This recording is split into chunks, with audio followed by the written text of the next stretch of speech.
یا اللہ کا قرآن مانوں گا یا محمد الرسول اللہ کا فرمان۔ پھر کیا ہوا؟ احمد ابن حنبل کو بھی ٹکٹکی پر چڑھایا گیا، جلادوں نے ان پر بھی کوڑے برسانے شروع کیے، لہو لہان ہوئے، بے ہوش ہوئے۔ پھر پوچھا گیا احمد کیا خیال ہے، قرآن مخلوق ہے یا نہیں؟ کہا نہیں، اللہ کی صفت ہے، اللہ کا کلام اللہ کی صفت ہے، مخلوق نہیں ہے۔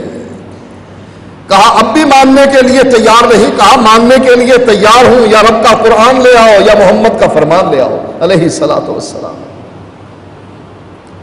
چچا سمجھانے کے لیے آیا، امام احمد ابن حنبل کو چچا سمجھانے کے لیے آیا کہ احمد کیوں اپنی جان کے درپے ہے، کیوں نہیں بادشاہ کی ہاں میں ہاں ملا کر اپنی جان چھڑاتا؟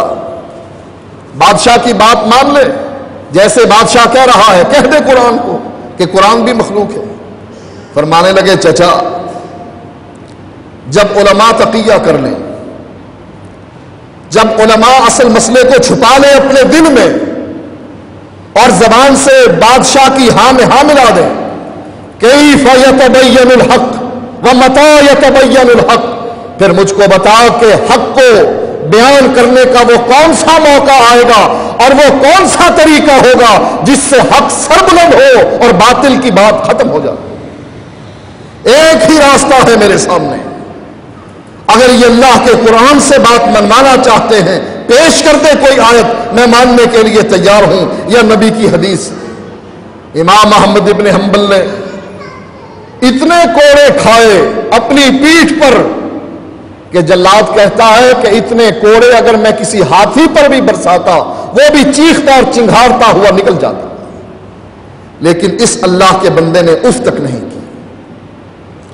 یہ استقامت کی سب سے اونچی سیڑھی ہے جس پر احمد ابن حنبل کے ساتھ امام مالک بھی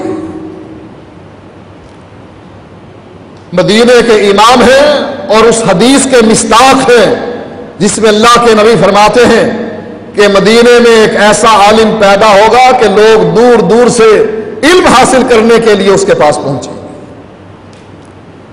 محدثین نے امام احمد ابن حنبل کو اس حدیث کا مصداق قرار دیا۔ احناف نے اس زمانے میں ایک مسئلہ بیان کرنا شروع کر دیا تھا کہ زبردستی کی طلاق ہو جاتی ہے۔ اس کے مقابلے میں امام مالک کھڑے ہو گئے، کہا نہیں، زبردستی کی طلاق نہیں ہوتی ہے۔ جب زبردستی کا کفر نہیں ہے، اگر کسی سے کلمہ کفر کا کہلوایا جائے، وہ کلمہ کفر کا کلمہ اس کے ایمان کے منافی نہیں ہے، تو زبردستی کی طلاق کیسے ہو جائے گی؟ دلائل میں امام مالک کا مقابلہ نہ کر سکے، گورنر کو جا کر شکایت لگائی، کہا اس امام کے بارے میں جانتے ہو یہ کون ہے؟ یہ کہتا ہے زبردستی کی طلاق ہی نہیں ہوتی۔ اگر اس کی بات مان لی جائے کہ زبردستی کی طلاق نہیں ہوتی، تو تم جو لوگوں سے زبردستی بیعت لیتے ہو، بیعت ہو جاتی ہے زبردستی۔ دیکھو اپنا مسئلہ منوانے کے لیے دور کی کوڑی لائے کہ اگر زبردستی کی طلاق نہیں ہوتی تو زبردستی کی بیعت کیسے ہو جائے گی؟ لہذا اگر تم اپنی بیعت کو صحیح کروانا چاہتے ہو، اس کو کہو اس مسئلے پر بھی دستخط کر دے کہ زبردستی کی طلاق ہو جاتی ہے۔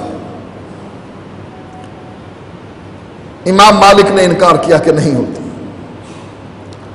کہا اس کی سزا تجویز کرو اس عالم کی، اس محدث کی جو نبی کی مسجد نبوی میں بیٹھ کر حدیث پڑھا رہا ہے اور حدیث کی عظمت اس کے ذہن میں اتنی زیادہ ہے کہ حدیث پڑھاتے ہوئے کئی مرتبہ اس کے چہرے کا رنگ بدلتا، لیکن حدیث کا ادب کرتے ہوئے حدیث پڑھانا بند نہیں کرتا۔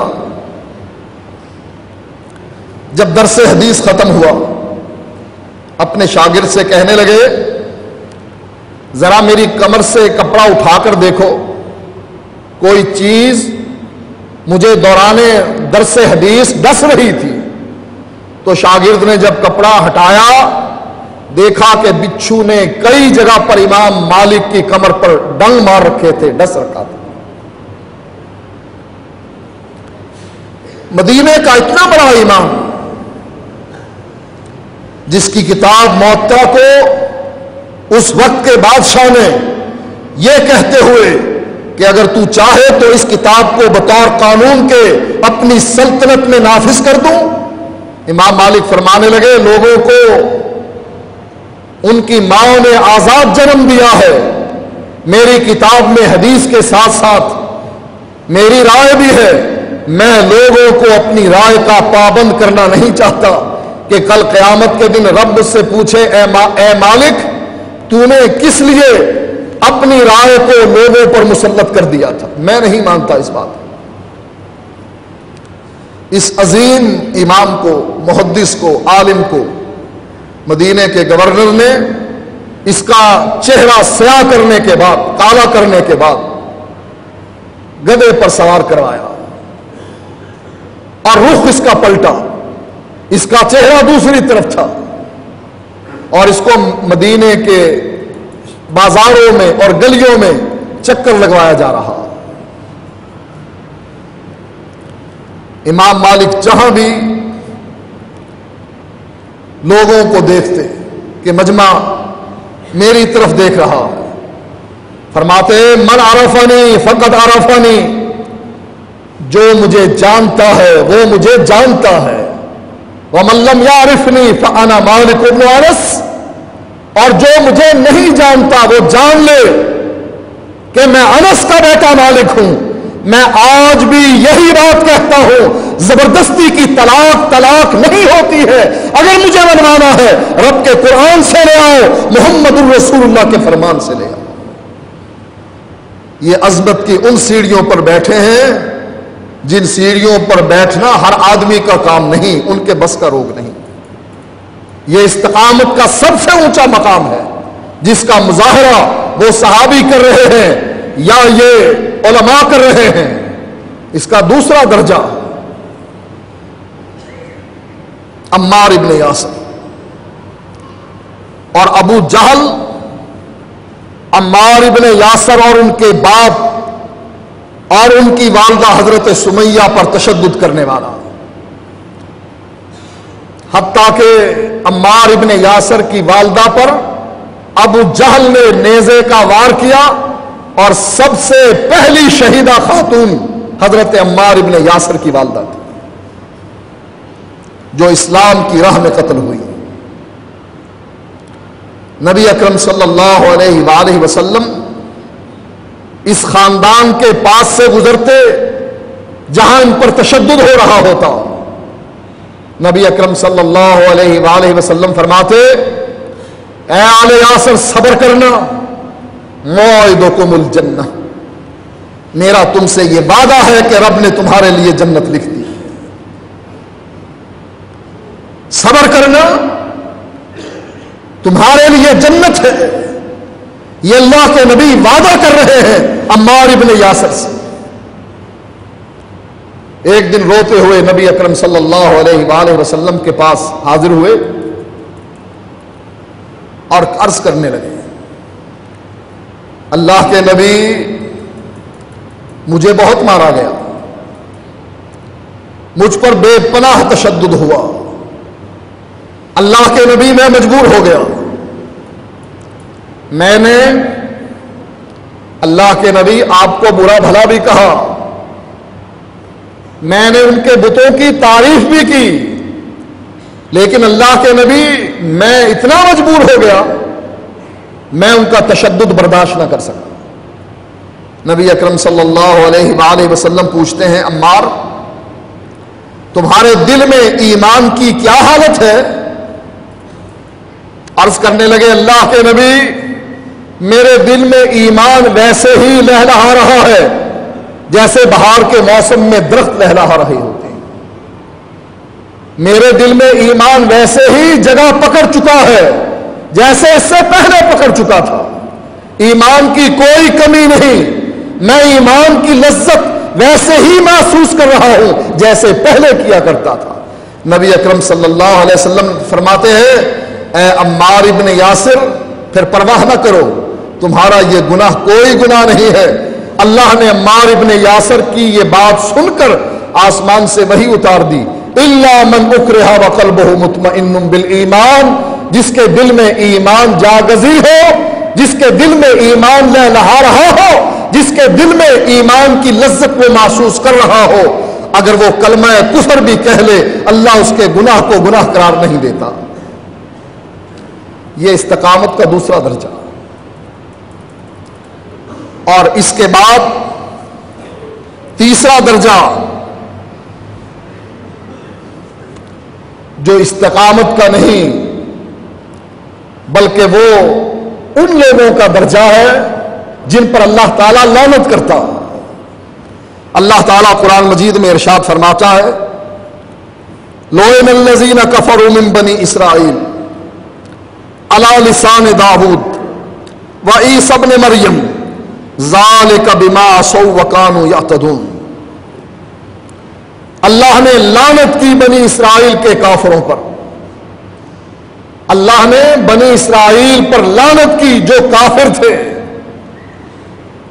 لعن الذین کفروا من بنی اسرائیل، بنی اسرائیل پر لعنت کی گئی، کس کی زبان سے؟ علی لسان داؤد، ان کے نبی داؤد علیہ السلام کی زبان سے، وعیسی ابن مریم، اور عیسیٰ بن مریم کی زبان سے، یعنی یہ لعنت حضرت داؤد کر رہے ہیں بنی اسرائیل پر، اور عیسیٰ ابن مریم کر رہے ہیں کہ یہ ملعون ہے بنی اسرائیل۔ وجہ کیا ہے؟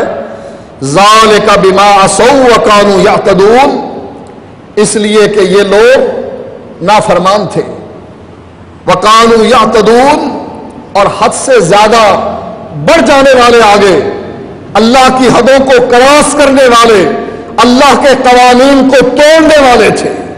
اور دوسرا جرم ان کا کیا تھا؟